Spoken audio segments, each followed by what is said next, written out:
जय श्री राम।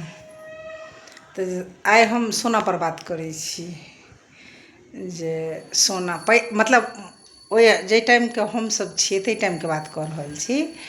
तऽ ओहि समयमे जे लोक सोना खरीदै छलखिन ने, तऽ जेनाकि अपने खरीदलथि तऽ कहलथि कि जे हमरा भाइ देलक हन, या हमरा पप्पा देलथि हन, या हमरा मम्मी देलथि हन।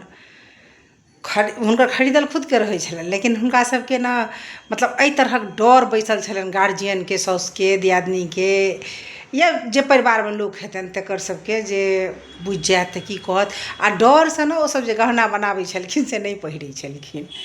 मतलब एहन हुनका सबके डर रहै छलै जे ओसब ओ गहना नहि पहिरै छलखिन। तकर बाद आयल हमर सबके जमाना। हमरो सबके जमानामे एहन लोक छै, एहनवला बात नहि छै, एहन मानसिकतावला लोक अहाँके बहुत भेटत। आ हमर सोच कनि अलग यऽ। हमर सोच अलग एहि दुआरे यऽ, हमरा कहैके मतलब जे परिश्रम केलक किओ आ मिठाइ खाएत किओ। हमर सोच कनि अलग यऽ, किएक तऽ हम अगर हमर खुदके परिश्रमके चीज छी तऽ ओकर तऽ हमरा कहैके मतलब जे अगर हम खरीदने छी तऽ किएक नहि पहिरब, किएक नहि कहबै जे हमर छी, किएक कहबै जे हमरा भाइजी देलथि हन, या पप्पा देलथि हन, या चाची देलथि हन, या चाचा देलथि हन। किएक कहबै? कतइ नहि कहबै। एहि दुआरे नहि देने छै तऽ हुनकर नाम हम किएक लिए?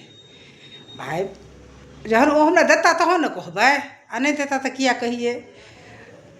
तऽ ई हमरा अरे हम एहन एहन लोकके देखने छिए जे की कहू, जे ओ सामने बनाएल सामान हुनकर अलमारीमे राखल छनि, हुनका पेटीमे राखल छनि, ओ ओहि चीजके यूज नहि कऽ सकै छथिन।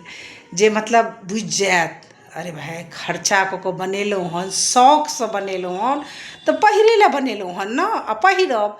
आओर पूछत तऽ कहबै हँ हम अपना पैसासँ बनेलहुँ हन। जय श्री राम।